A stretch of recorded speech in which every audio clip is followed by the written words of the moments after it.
Assalamualaikum warahmatullahi wabarakatuh. Apa kabar Bapak Ibu dan teman-teman semua? Alhamdulillah kita bertemu lagi di podcast Membangun Peradaban. Di episode sebelumnya kita membahas bagaimana manusia dibentuk.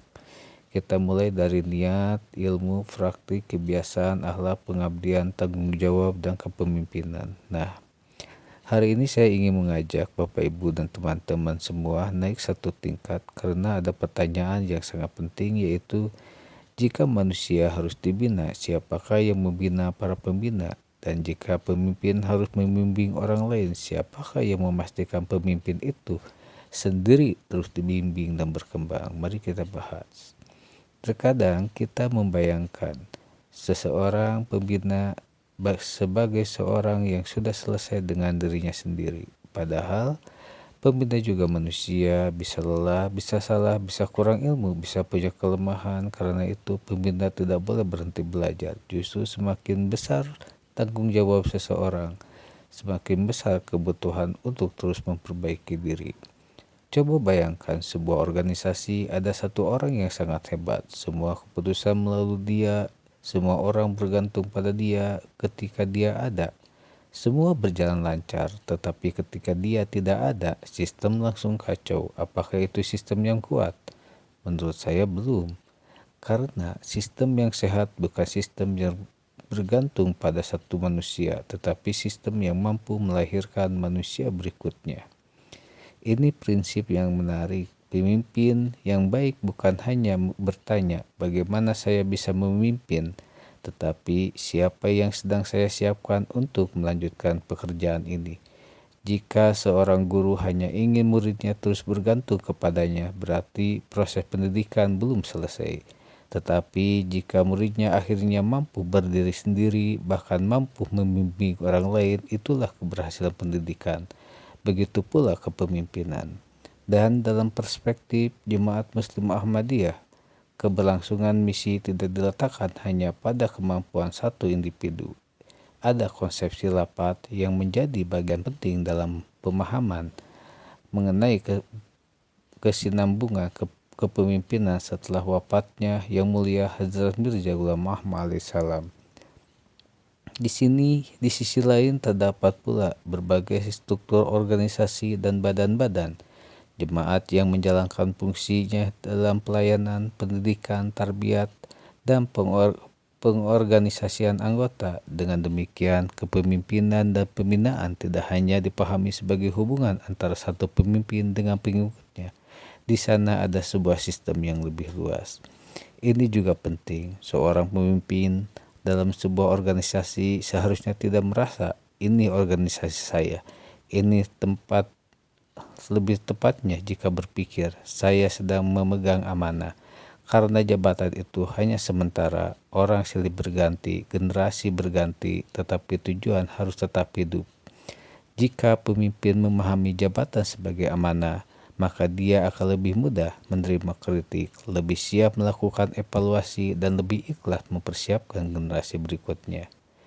Ini pertanyaan penting. Jika kita ingin membangun sistem pembinaan yang kuat, pembinaan sendiri harus mempunyai ruang untuk belajar, diskusi, mendapat arahan, menerima evaluasi, melakukan introspeksi, mengembangkan kemampuan, dan tentu saja memperkuat hubungan dengan Allah Subhanahu wa Ta'ala. Ini pembinaan sebenarnya membentuk lingkaran, anggota dibina, pembina dibina, pemimpin juga dibina, dan semua terus belajar. Coba kita pikirkan, organisasi yang ingin bertahan 100 tahun, apa yang terjadi setiap 10 tahun atau 20 tahun?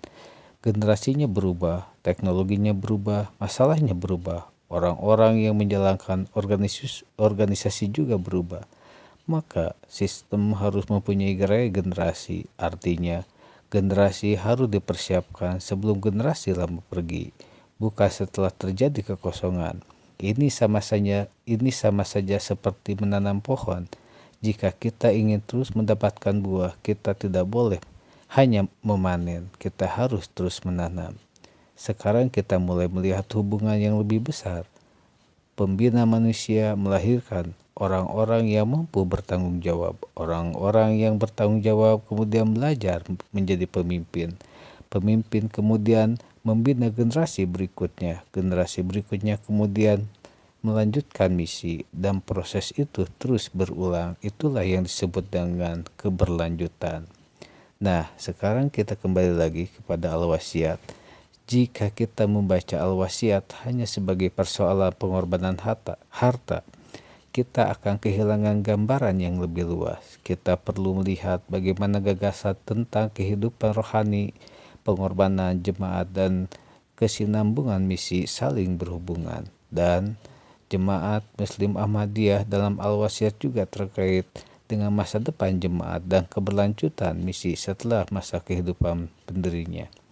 Karena itu, ketika kita menganalisis dalam bahasa sistem modern, pertanyaan kita menjadi bagaimana sebuah sistem menjaga tujuan tetap hidup ketika orang-orangnya berganti.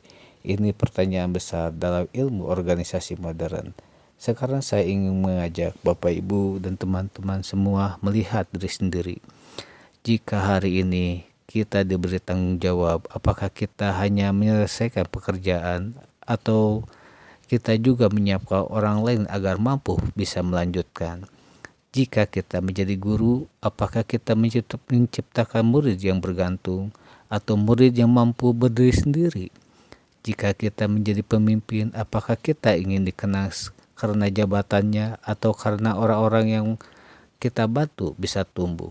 Ini pertanyaan yang sederhana, tetapi menurut saya sangat dalam. Coba pilih satu orang yang lebih muda atau lebih baru dalam lingkaran kita atau lingkungan kita, bukan untuk menggurui, tapi untuk membantu dia berkembang.